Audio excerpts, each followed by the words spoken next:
The cops slammed him against the car. Handcuffs tightened around his wrists. He tried to speak, but they ignored him. Smirks on their faces. They thought they had just made the arrest of the year. But something was off. The man they had just humiliated wasn't resisting. He wasn't panicking. He just stood there, calm, like he knew something they didn't. And when they finally checked his ID, their entire world flipped upside down. They had just arrested the wrong man. Before we continue, let us know, where are you watching from? Derek Williams was not just another man walking down the street. He was well-dressed, confident, and carried himself with the quiet authority of someone who had worked hard for everything he had. A sharp suit, polished shoes, and an expensive watch. The kind of man people usually respected, but none of that mattered to the cops. To them, he was just another suspect, another black man in the wrong place at the wrong time. Officer Mitchell was the first to spot him. His jaw tightened. "That's him," he muttered to his partner. No hesitation, no second-guessing, just certainty. They moved in fast. No questions, no warnings. Before Derek could react, he was grabbed, shoved against a car, and his arms were yanked behind his back. People on the street barely noticed. A few glanced over, but no one stepped in. Just another day, just another arrest. Derek didn't resist. He didn't fight back. He didn't shout. He just looked at them, steady, unmoving. And that should have been their first clue, because Derek wasn't just anyone. The officers smirked, already picturing the praise they would get for this arrest. But something was off. Derek's face showed no fear, no anger, just quiet patience, like a man waiting for something. And the moment they realized who he was, it would already be too late. Derek felt the cold metal of the handcuffs bite into his wrists. The officers gripped his arms tightly, their faces smug, convinced they had just taken down a dangerous man. "Stay still," Officer Mitchell barked, shoving him harder against the car. "We know who you are." Derek exhaled slowly. "Number you really don't." But they weren't listening. A small crowd had gathered. Some whispered, some pulled out their phones, recording. But no one stepped in. No one questioned it. Derek looked around. He had seen this before. He had lived this before. A black man, accused, arrested, guilty until proven innocent. Mitchell smirked. "You fit the description." Derek met his eyes, calm. "What description?" The officer's grin faltered just a little. "Dark jacket, black male, suspicious activity." Derek shook his head. "And that's enough to throw me in cuffs." Mitchell chuckled. "You don't get to ask questions." Derek sighed. "Neither do you, apparently." That wiped the smile off Mitchell's face. He yanked Derek toward the squad car. "Get in. You can argue at the station." Derek glanced at the crowd, then back at Mitchell. "I'm telling you, this is a mistake." "Sure it is," Mitchell muttered, pressing his hand down on Derek's head as he shoved him inside the car. The doors slammed shut. Derek sat there, breathing slowly, watching Mitchell through the window. The other officers stood outside, talking, laughing, like they had just done something heroic. They had no idea. One of the bystanders finally spoke. A young man holding his phone up. "Yo, what did he even do?" Mitchell turned, annoyed. "None of your business. Step back." The man frowned. "I was standing right here. He didn't do anything." Mitchell's patience was wearing thin. "If you don't move along, you'll be next." A murmur rippled through the crowd. More people were filming now, eyes shifting, doubt creeping in. Derek remained silent, waiting. Mitchell turned back to the squad car, still smug, still convinced he was in control. Then the radio crackled. A voice came through, sharp, urgent. "Do not process that suspect, I repeat. Release him immediately. Mitchell frowned. What? Another officer standing nearby reached for his radio. Say again? Then another voice, strong, commanding. That man is not a suspect. That man is Judge Derek Williams. Silence. Mitchell's face drained of color. His grip loosened. The crowd murmured, phones still rolling. Inside the car, Derek leaned back, watching. Now they knew. And now it was too late. Mitchell took a step back, blinking. No way. He turned to one of the other officers. Check his ID. One of them fumbled with Derek's wallet, pulling out the identification they had ignored earlier. The officer's hands trembled as he read the name. Judge Derek Williams. A federal judge.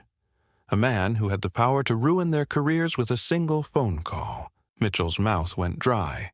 He turned toward Derek, who was now watching him with a calm, knowing expression. This was not just some random guy on the street. This was a man who had the power to decide their fate. One officer immediately moved to unlock the cuffs. Sir, this is a misunderstanding." Derek raised an eyebrow. "Is it?" Mitchell swallowed hard. His confidence had shattered in an instant. The crowd was no longer just watching. They were waiting to see what Derek would do next. Would he let this slide? Would he demand their badges? Would he make them pay for what they had just done? Mitchell cleared his throat. "Listen, Judge Williams, we were just following protocol. We didn't know who you were." Derek tilted his head. "And if I wasn't a judge, what then?" Mitchell had no answer. And that silence, it spoke louder than anything else. The videos were already online. Social media was exploding. Federal judge wrongfully arrested by racist cops. Full video. Innocent man cuffed. Then officers panic when they learn his identity. How many innocent people has this happened to? The department's phone lines were flooded with calls. The police chief was demanding an explanation. The mayor's office was involved. This was no longer just an embarrassing mistake. This was a career-ending disaster. Mitchell stepped closer to Derek, lowering his voice. "Look, sir, if we could just—" Derek shook his head. "Save it." Mitchell stiffened. "So, what happens now?" Derek exhaled, rubbing his wrists where the cuffs had been. Now you're going to learn a lesson." Mitchell's face paled. "Are you pressing charges?" Derek didn't answer right away. The officers waited, sweating. The crowd waited, holding their breath. Derek took one last look at the cuffs that had been on his wrists just minutes ago. Then he looked Mitchell in the eye. "I don't need to press charges," he said calmly. "The world already knows what you did." And with that, he walked away, leaving Mitchell and his officers standing there, surrounded by cameras, their faces full of regret. But no amount of regret could erase what had just happened, because this time they arrested the wrong man. And now, the world was watching. Mitchell stood frozen, his face pale, his hands stiff at his sides. He had spent his whole career giving orders, demanding respect and expecting obedience. But now, all the power had shifted. He wasn't in control anymore. Derek was. The crowd had grown. More people were filming, whispering, pointing at the officers who had just humiliated a man who outranked them in every possible way. Their badges, their guns, their authority, none of it meant anything now. The world had seen them for what they really were. One of the younger officers tried to fix it. "Sir, we didn't know." Derek cut him off. "That's the problem. You never know. You never ask. You just assume. And if I wasn't a judge, if I was just another black man on the street, would I be sitting in the back of a squad car right now?" No one answered. They didn't have to. Mitchell swallowed hard. "Judge Williams, Derek held up a hand. "Don't. Just don't." Mitchell shut his mouth. He had nothing left to say. Another officer whispered to him, "What do we do?" Mitchell didn't answer. What could he say? Every move he made now would be watched. Every word he spoke would be analyzed, judged, replayed online for millions to see. His career, his reputation, it was hanging by a thread. Derek stepped forward, rubbing his wrists where the cuffs had been. "Here's what's going to happen. You're going to apologize, publicly." Mitchell's jaw tensed. Apologizing? To a man he had just treated like a criminal? Every part of him resisted. But what choice did he have? A few seconds passed. Then Mitchell finally exhaled. His voice was tight. "I'm sorry." "Louder," Derek said. Mitchell's face burned. His hands curled into fists. But he had no power here. Not anymore. "I'm sorry," he said again, this time loud enough for the crowd to hear. Derek nodded. "Good. Now, I want something else. I want you to think about how many times you've done this before, and how many times you would have done it again if I wasn't who I am." Mitchell clenched his jaw but said nothing. Derek turned to the crowd. "Because that's the real issue here. It's not just about me. It's about every man who didn't have cameras around. It's about every person who didn't have a title to protect them." Murmurs rippled through the crowd. People nodded, murmuring in agreement. The weight of Derek's words settled over everyone. Mitchell felt it too. The realization that this wasn't going away. This moment was bigger than him. Bigger than Derek. Bigger than this street. The police chief's car pulled up. The moment he stepped out, his eyes locked onto Mitchell. His expression was pure fury. Mitchell knew. This wasn't just about public embarrassment anymore. This was about his future. And he had just thrown it all away. The police chief didn't waste time. He stormed toward Mitchell, eyes blazing. "What the hell happened here?" Mitchell struggled to find words. "Sir, we—" The chief silenced him with a glare, then turned to Derek. His tone shifted instantly. "Judge Williams, I am so sorry for this." Derek nodded, but didn't respond right away. He let the silence stretch, let the weight of the moment hang over everyone. Then, finally, he spoke. "You need to fix your department." The chief's face tightened. "We will. I promise you, sir." Derek shook his head. "Not just me, not just this time, all of it. Every time this happens." Mitchell shifted uncomfortably. He knew exactly what Derek meant. Derek turned to the officers who had arrested him. "You thought I was just another black man on the street. You didn't ask questions. You didn't check facts. You assumed. And because of that, you humiliated a man who had more authority than all of you combined." One of the officers dropped his gaze to the ground. The others stood stiffly, their faces unreadable. Derek took a deep breath. "So, tell me, if I didn't have this title, if I was just another man, how would this have ended?" Mitchell felt his stomach twist, because he already knew the answer. Derek exhaled. He had a choice to make. He could press charges. He could make sure these officers lost everything. Or he could use this moment for something greater. Derek turned to the police chief.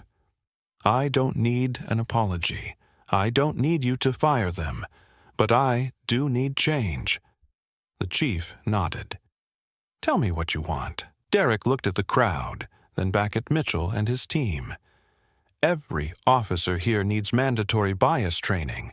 They need to know what it feels like to be in my position. And I don't just mean for show. I mean real, enforced change." The chief hesitated, then nodded again. "I can make that happen." Derek turned to Mitchell one last time. "And you?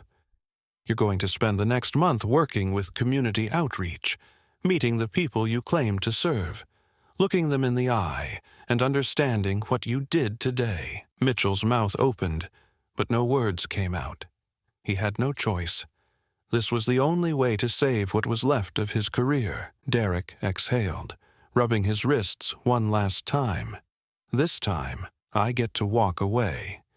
But next time, someone else might not be so lucky. With that, he turned and walked past the officers, past the crowd, past the cameras. This time, he left with his dignity. And Mitchell?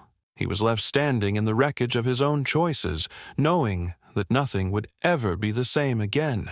Just when Mitchell thought things couldn't get worse, a voice called out from the crowd, "I know him." The air shifted. The murmurs stopped. The cameras zoomed in. A man stepped forward. He was older, dressed in a crisp navy suit, his silver hair neatly combed back. He didn't look angry. He looked disappointed. Mitchell's stomach dropped. He knew that voice. The man's eyes locked onto him. "Officer Mitchell, do you remember me?" Mitchell's mouth went dry. He did. Richard Lawson, retired police captain. A man who had once been his mentor, his superior. A man he had respected. Lawson exhaled, shaking his head. "I trained you. I taught you better than this." The crowd murmured. More people pressed forward, whispering among themselves. The scene had already been bad for Mitchell. But now it was humiliating. Derek folded his arms. "Well, this just got interesting." Lawson turned to Derek.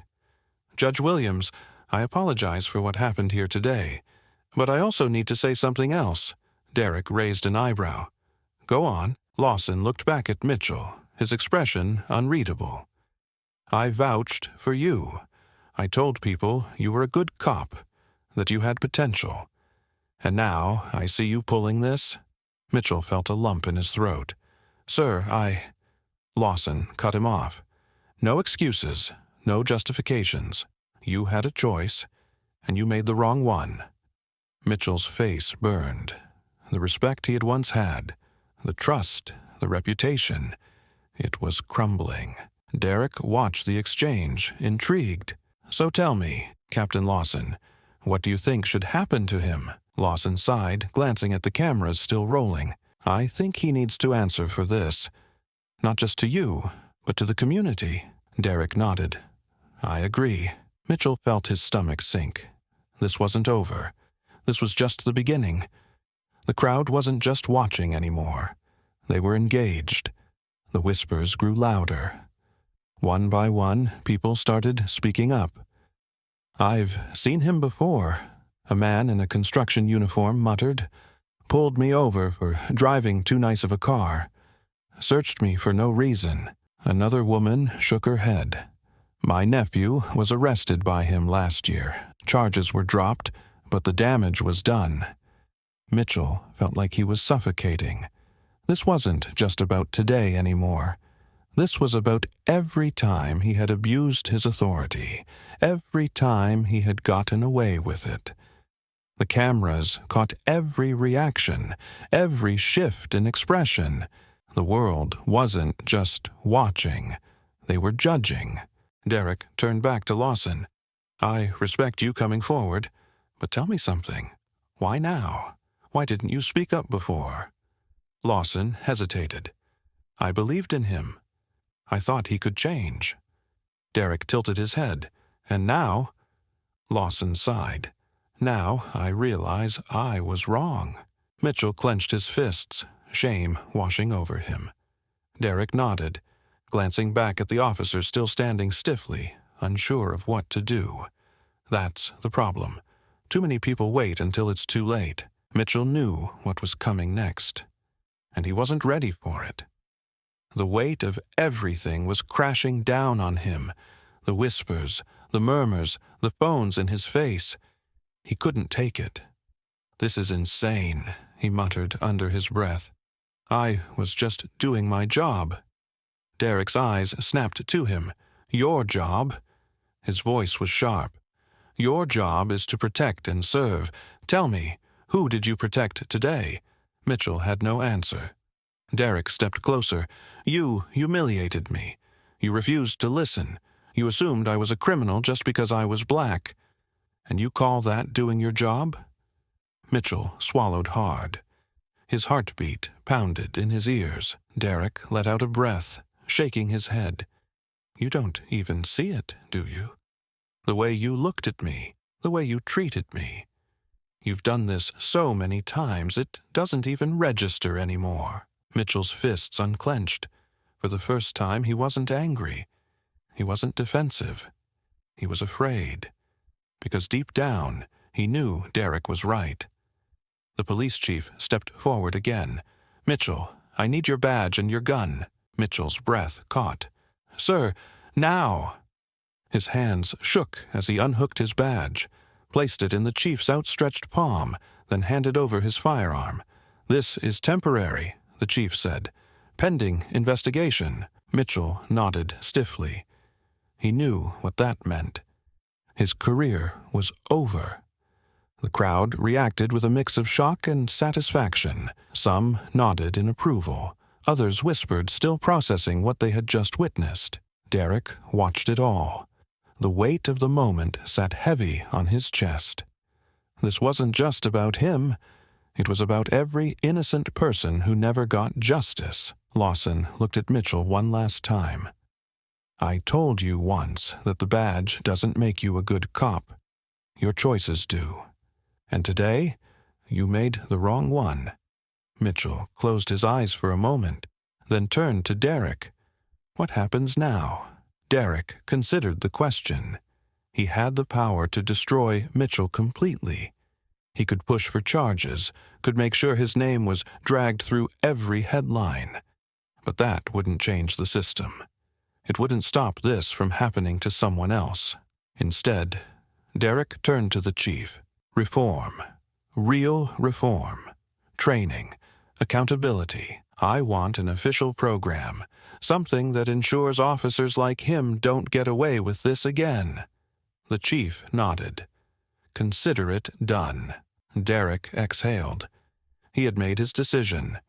He wasn't going to destroy Mitchell. He was going to change the system. Mitchell looked at him, eyes filled with something that almost resembled gratitude. And just like that, it was over. Derek stood there, watching the weight of reality settle on Mitchell's face. The arrogance, the entitlement, the authority, all of it was gone. In its place was something else. Shame, fear, and maybe, just maybe, understanding. The crowd was still filming. The story was already spreading. The police department was in damage control mode. The chief's phone hadn't stopped buzzing since he arrived. This wasn't just a mistake. This was national news.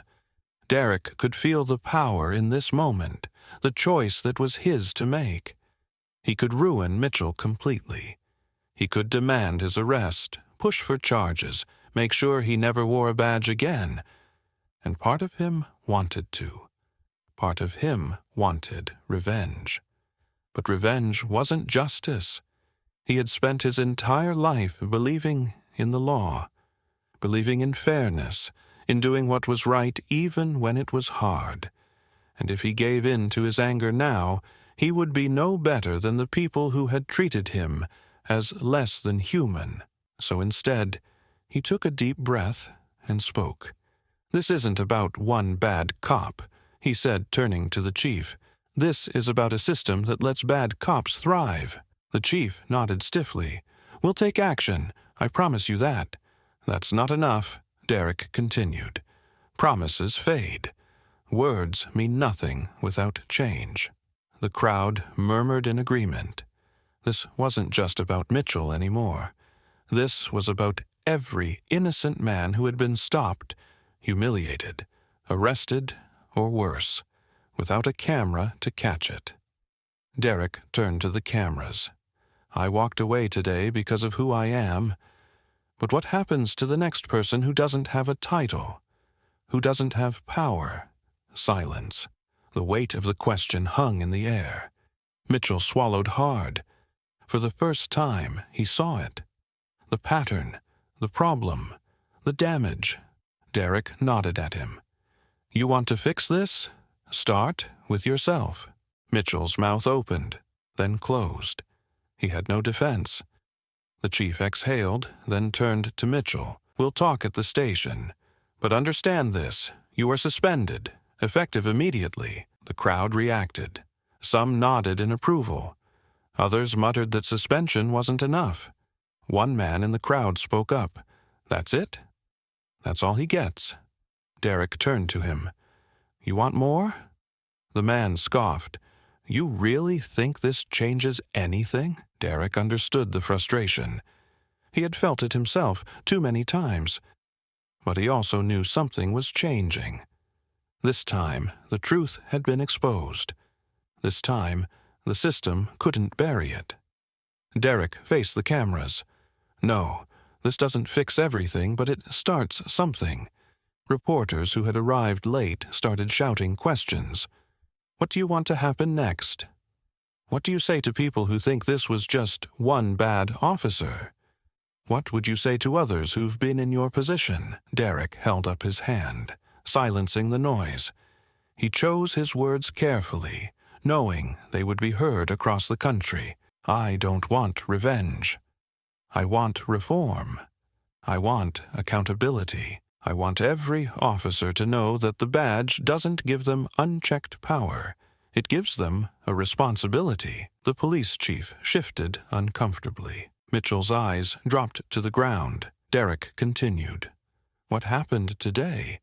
It's not an isolated incident, it's a pattern that's existed for far too long. A woman in the crowd called out, So, what's the solution? Derek took a deep breath. We start with education, with real training, with officers being held accountable when they fail the people they swore to protect. The murmurs grew louder. Some people nodded. Others scoffed, skeptical that anything would really change. Mitchell finally spoke. His voice was quiet. And what about me? Derek turned to him. That's up to you. Mitchell frowned. What do you mean? Derek sighed. You can keep telling yourself you were just doing your job. You can pretend this was a misunderstanding. Or, he let the moment stretch. You can actually do something about it. Mitchell hesitated. Derek leaned in slightly. You still have a chance to do the right thing. You might have lost your badge, but that doesn't mean you can't fix what's broken. Mitchell's jaw tightened. How? Derek studied him for a long moment. Learn. Listen. Go back to the communities you've hurt. Talk to the people who don't trust you.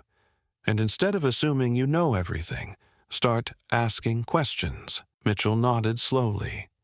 He didn't say anything else, but something had shifted in his eyes. Derek turned back to the chief. Your department has a choice too. Cover this up, or use it as a wake-up call. The chief let out a slow breath. What do you want? Derek didn't hesitate. Mandatory bias training, community outreach, and an independent review board to hold officers accountable. Not just empty words, real consequences. The chief nodded. We can discuss it. Derek gave him a knowing look. We will. The moment was over. The story wasn't. But today, Derek had done what he set out to do. He hadn't let anger consume him. He had chosen justice over revenge. As he turned to leave, a young boy in the crowd looked up at him. Are you going to make sure this never happens again? Derek crouched down, meeting the boy's gaze. I'll do everything I can. The boy nodded, his small hands tightening into fists. Good, Derek smiled, then stood up and walked away, leaving behind a conversation that wouldn't be ignored. Mitchell remained standing there, lost in thought. For the first time, he saw the world from the other side. And for the first time, he truly felt the weight of what he had done. Derek walked away, but the conversation wasn't over. The video of his arrest was everywhere. News channels picked it up. Social media exploded with debates. Some people called for Mitchell's permanent removal from the force. Others defended him, saying he had just made a mistake. But one thing was clear. People were talking. And that's how change starts. Derek didn't want to be a symbol. He didn't ask for this moment. But now that it had happened, He had a responsibility. He reached out to community leaders. He met with officials. He made sure that this wasn't just another viral moment that people forgot about in a week. Mitchell had a choice too. He could fade into the background, blame the system, and move on like nothing had happened. Or he could take a hard look at himself and decide to be better. And then there's you, the person watching this right now. What would you have done if you were there that day? Would you have spoken up? Would you have recorded? Would you have stood for the truth? Or would you have looked away, pretending it wasn't your problem? This isn't just Derek's story. It's the story of every person who has ever been judged before being heard. So now, I ask you, what will you do the next time you see injustice? Will you stay silent? Or will you make sure the truth is heard? If you believe in justice, share this story. Let people see it. Let them talk about it. Because the only way things change is when we refuse to ignore the problem. Thank you for watching. And remember, your voice matters.